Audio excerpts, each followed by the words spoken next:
Article 3. La Sainte Écriture. Grand 1. Le Christ, parole unique de l'Écriture sainte. Paragraphe 101. Dans la condescendance de sa bonté, Dieu, pour se révéler aux hommes, leur parle en paroles humaines. En effet, les paroles de Dieu, exprimées en langue humaine, ont pris la ressemblance du langage humain, de même que le Verbe du Père éternel, ayant assumé l'infirmité de notre chair, est devenu semblable aux hommes. Paragraphe 102. À travers toutes les paroles de l'Écriture sainte, Dieu ne dit qu'une seule parole, son Verbe unique, en qui il se dit tout entier. Rappelez-vous que c'est une même parole de Dieu qui s'étend dans toutes les Écritures, que c'est un même Verbe qui résonne dans la bouche de tous les écrivains sacrés, lui qui, étant au commencement Dieu auprès de Dieu, n'y a pas besoin de syllabes, parce qu'il n'y est pas soumis au temps. Paragraphe 103. Pour cette raison, l'Église a toujours vénéré les divines Écritures, comme elle vénère aussi le corps du Seigneur. Elle ne cesse de présenter aux fidèles le pain de vie, pris sur la table de la parole de Dieu et du corps du Christ. Paragraphe 104. Dans l'Écriture sainte, l'Église trouve sans cesse sa nourriture et sa force, car en elle, elle n'accueille pas seulement une parole humaine, mais ce qu'elle est réellement, la parole de Dieu. Dans les saints livres, en effet, le Père qui est aux cieux vient avec tendresse au-devant de ses fils et entre en conversation avec eux. Grand 2. Inspiration et vérité de la Sainte Écriture. Paragraphe 105. Dieu est l'auteur de la Sainte Écriture. La vérité divinement révélée, que contiennent et présentent les livres de la Sainte Écriture, y a été consignée sous l'inspiration de l'Esprit Saint. Notre Sainte Mère l'Église, de par sa foi apostolique, juge sacrés et canoniques tous les livres tant de l'Ancien que du Nouveau Testament, avec toutes leurs parties, puisque, rédigés sous l'inspiration de l'Esprit Saint, ils ont Dieu pour auteur et qu'ils ont été transmis comme tels à l'Église elle-même. Paragraphe 106. Dieu a inspiré les auteurs humains des livres sacrés. En vue de composer ces livres sacrés, Dieu a choisi des hommes auxquels il eut recours dans le plein usage de leurs facultés et de leurs moyens pour que, lui-même agissant en eux et par eux, il mise par écrit, en vrai auteur, tout ce qui était conforme à son désir et cela seulement. Paragraphe 107. Les livres inspirés enseignent la vérité.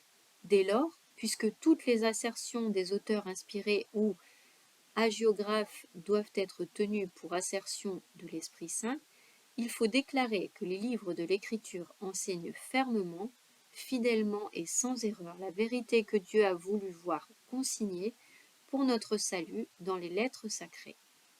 Paragraphe 108. Cependant, la foi chrétienne n'est pas une religion du livre. Le christianisme est la religion de la parole de Dieu, non d'un verbe écrit et muet, mais du verbe incarné et vivant. Pour qu'elle ne reste pas lettre morte, il faut que le Christ, parole éternelle du Dieu vivant, par l'Esprit Saint, nous ouvre l'esprit à l'intelligence des Écritures. 3. L'Esprit Saint, interprète de l'Écriture. Paragraphe 109. Dans l'Écriture sainte, Dieu parle à l'homme à la manière des hommes, afin de bien interpréter l'Écriture. Il faut donc être attentif à ce que les auteurs humains ont vraiment entendu affirmer et à ce que Dieu a bien voulu nous manifester par leurs paroles. Paragraphe 110. Il faut tenir compte, pour découvrir l'intention des auteurs sacrés, des conditions de leur temps et de leur culture, des genres littéraires, en usage à l'époque, des manières de sentir, de parler et de raconter courantes en ce temps-là. Car c'est de façon bien différente que la vérité se propose et s'exprime en des textes diversement historiques, en des textes ou prophétiques, ou poétiques, ou même en d'autres genres d'expression. Paragraphe 111. Mais comme l'Écriture sainte est inspirée, il existe un autre principe de l'interprétation juste, non moins important que le précédent, mais sans lequel l'Écriture demeurerait lettre morte. La Sainte Écriture doit être lue et interprétée à la lumière du même esprit qui la fit rédiger. Le Concile Vatican II indique 3 critères pour une interprétation de l'écriture conforme à l'esprit qui l'a inspirée. Paragraphe 112. 1. Portez d'abord une grande attention au contenu et à l'unité de toute l'écriture. Car, aussi différents que soient les livres qui la composent, l'écriture est une en raison de l'unité du dessein de Dieu, dont le Christ Jésus est le centre et le cœur ouvert depuis sa Pâque. Le cœur du Christ désigne la Sainte Écriture qui fait connaître le cœur du Christ. Ce cœur était fermé avant la Passion car l'Écriture était obscure. Mais l'Écriture a été ouverte après la Passion, car ceux qui désormais en ont l'intelligence considèrent et discernent de quelle manière les prophéties doivent être interprétées. 2. Lire ensuite l'Écriture dans la tradition vivante de toute l'Église. Selon un adage des Pères, la Sainte Écriture se lit bien plus dans le cœur de l'Église que dans les moyens matériels de son expression. En effet, l'Église porte dans sa tradition la mémoire vivante de la parole de Dieu, et c'est l'Esprit Saint qui lui donne l'interprétation spirituelle de l'Écriture, selon le sens spirituel dont l'Écriture gratifie l'Église. 3. Paragraphe 114. Être attentif à l'analogie de la foi. Par analogie de la foi, nous entendons la cohésion des vérités de la foi entre elles et dans le projet total de la révélation. Les sens de l'écriture, paragraphe 115. Selon une ancienne tradition, on peut distinguer 2 sens de l'écriture, le sens littéral et le sens spirituel. Ce dernier étant subdivisé en sens allégorique, moral et anagogique. La concordance profonde des 4 sens assure toute sa richesse à la lecture vivante de l'écriture dans l'Église. Désolée, c'est ma chienne qui est en train de boire. Le sens littéral, c'est le sens signifié par les paroles de l'écriture, paragraphe 116, et découvert par l'exégèse qui suit les règles de la juste interprétation. Tous les sens de la Sainte Écriture trouvent leur appui dans le sens littéral. Paragraphe 117. Le sens spirituel, grâce à l'unité du dessein de Dieu, non seulement le texte de l'Écriture, mais aussi les réalités et les événements dont il parle peuvent être des signes. 1. Le sens allégorique. Nous pouvons acquérir une compréhension plus profonde des événements en reconnaissant leur signification dans le Christ. Ainsi, la traversée de la mer Rouge est un signe de la victoire du Christ et par là du baptême. 2. Le sens moral. Les événements rapportés dans l'Écriture doivent nous conduire à un agir juste. Ils ont été écrits pour notre instruction. 3. Le sens anagogique. Il est également possible de voir des réalités et des événements dans leur signification éternelle, nous conduisant vers notre patrie. Ainsi, l'Église sur terre est signe de la Jérusalem céleste. Paragraphe 118. Un distique médiéval résume la signification des 4 sens. Le sens littéral enseigne les événements, l'allégorie ce qu'il faut croire, le sens moral ce qu'il faut faire, l'anagogie vers quoi il faut tendre. Paragraphe 119. Il appartient aux exégètes de s'efforcer, suivant ces règles, de pénétrer et d'exposer plus profondément le sens de la Sainte Écriture, afin que, par leur étude en quelque sorte préparatoire, mûrissent le jugement de l'Écriture. Car tout ce qui concerne la manière d'interpréter l'Écriture est finalement soumis au jugement de l'Église, qui exerce le ministère et le mandat divinement reçu de garder la parole de Dieu et de l'interpréter. Je ne croirais pas à l'Évangile si l'autorité de l'Église catholique ne m'y poussait. Grand 4. Le canon des Écritures. Paragraphe 120. C'est la tradition apostolique qui a fait discerner à l'Église quel écrit devait être compté dans la liste des livres saints. Cette liste intégrale est appelée canon des Écritures. Elle comporte pour l'Ancien Testament 46 écrits, 45 si l'on compte Jean et LM ensemble, et 27 pour le Nouveau. Genèse, Exode, Lévitique, Nombre, Deutéronome, Josué, Juge, Ruth, les 2 livres de Samuel, les 2 livres des rois, les 2 livres des chroniques, Esdras et Néhémie, Tobie, Judith, Esther, les 2 livres des Maccabées, Job, les psaumes, les proverbes, l'Ecclésiaste, le Cantique des Cantiques, la sagesse, l'Ecclésiastique, Isaïe, Jérémie, les Lamentations, Baruch, Ézéchiel, Daniel, Osée, Joël, Amos, Abdias, Jonas, Michée, Nahum, Habacuc, Sophonie, Agée, Zacharie, Malachie pour l'Ancien Testament. Les évangiles de Matthieu, de Marc, de Luc et de Jean, les actes des apôtres, les épîtres de saint Paul aux Romains, la première et la deuxième aux Corinthiens, aux Galates, aux Éphésiens, aux Philippiens, aux Colossiens, la première et la deuxième aux Thessaloniciens, la première et la deuxième à Timothée, à Tite, à Philémon, à l'épître aux Hébreux, l'épître de Jacques, la première et la deuxième de Pierre, les 3 épîtres de Jean, l'épître de Jude et l'Apocalypse pour le Nouveau Testament. L'Ancien Testament, paragraphe 121. L'Ancien Testament est une partie inadmissible de l'Écriture sainte. Ces livres sont divinement inspirés et conservent une valeur permanente car l'Ancienne Alliance n'a jamais été révoquée. Paragraphe 122. En effet, l'économie de l'Ancien Testament avait pour principale raison d'être de préparer l'avènement du Christ sauveur du monde. Bien qu'ils contiennent de l'imparfait et du provisoire, les livres de l'Ancien Testament témoignent de toute la divine pédagogie, de l'amour salvifique de Dieu. En eux se trouvent de sublimes enseignements sur Dieu, une bienfaisante sagesse sur la vie humaine, d'admirables trésors de prière. En eux enfin se tient caché le mystère de notre salut. Paragraphe 123. Les chrétiens vénèrent l'Ancien Testament comme vraie parole de Dieu. L'Église a toujours vigoureusement repoussé l'idée de rejeter l'Ancien Testament sous prétexte que le Nouveau l'aurait rendu caduc. Le Nouveau Testament, paragraphe 124, la parole de Dieu, qui est une force divine pour le salut de tout croyant, se présente dans les écrits du Nouveau Testament et sa puissance s'y manifeste de façon singulière. Ces écrits nous livrent la vérité définitive de la révélation divine.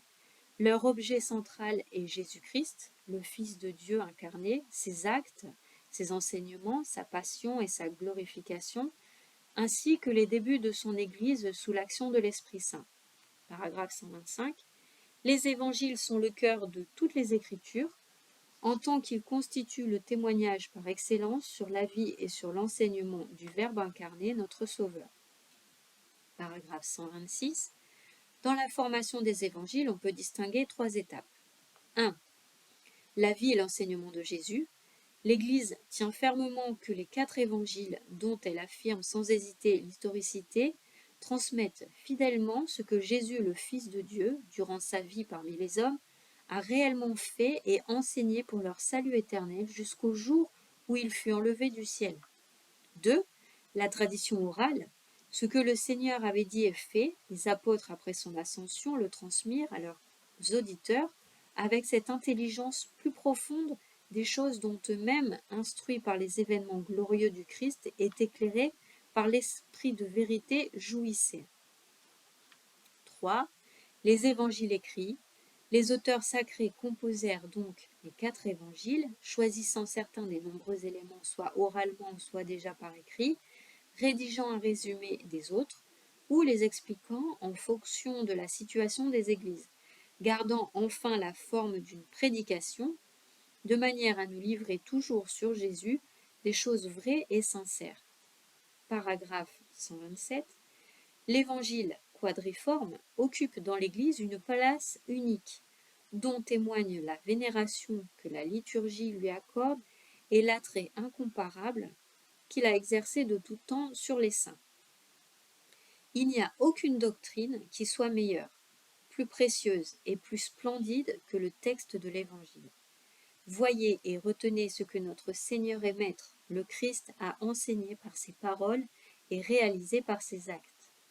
C'est par-dessus tout l'Évangile qui m'entretient pendant mes oraisons. En lui, je trouve tout ce qui est nécessaire à ma pauvre âme. j'y découvre toujours de nouvelles lumières, des sens cachés et mystérieux. L'unité de l'Ancien et du Nouveau Testament, paragraphe 128. L'Église, déjà au temps apostolique, et puis constamment dans sa tradition, a éclairé l'unité du plan divin dans les deux testaments, grâce à la typologie. Celle-ci discerne dans les œuvres de Dieu sous l'Ancienne Alliance des préfigurations de ce que Dieu a accompli dans la plénitude des temps en la personne de son Fils incarné. Paragraphe 129. Les chrétiens lisent donc l'Ancien Testament à la lumière du Christ mort et ressuscité. Cette lecture typologique manifeste le contenu inépuisable de l'Ancien Testament. Elle ne doit pas faire oublier qu'il garde sa valeur propre de révélation réaffirmée par notre Seigneur lui-même. Par ailleurs, le Nouveau Testament demande d'être lu aussi à la lumière de l'Ancien. La catéchèse chrétienne primitive y aura constamment recours. Selon un vieil adage, le Nouveau Testament est caché dans l'Ancien, alors que l'Ancien est dévoilé dans le Nouveau. Le Nouveau se cache dans l'Ancien, et dans le Nouveau, l'Ancien se dévoile. Paragraphe 130. La typologie signifie le dynamisme vers l'accomplissement du plan divin, quand Dieu sera tout en tous. Aussi, la vocation des patriarches et l'exode de l'Égypte, par exemple, ne perdent pas la valeur propre dans le plan de Dieu, du fait qu'ils en sont en même temps des étapes intermédiaires.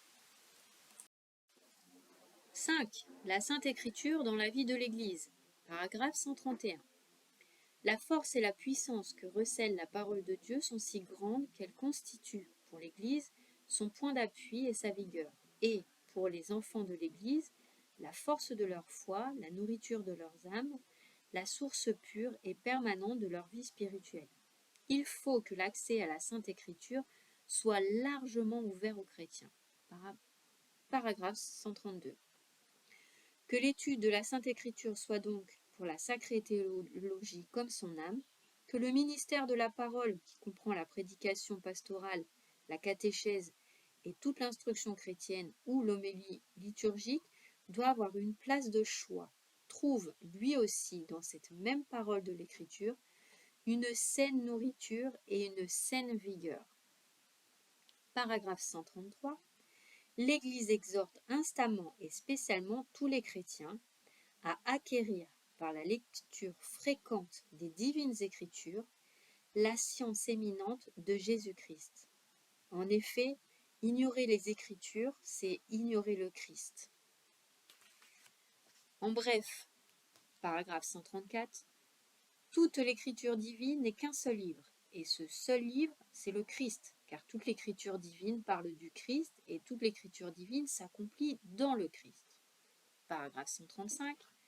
Les saintes écritures contiennent la parole de Dieu et, puisqu'elles sont inspirées, elles sont vraiment cette parole.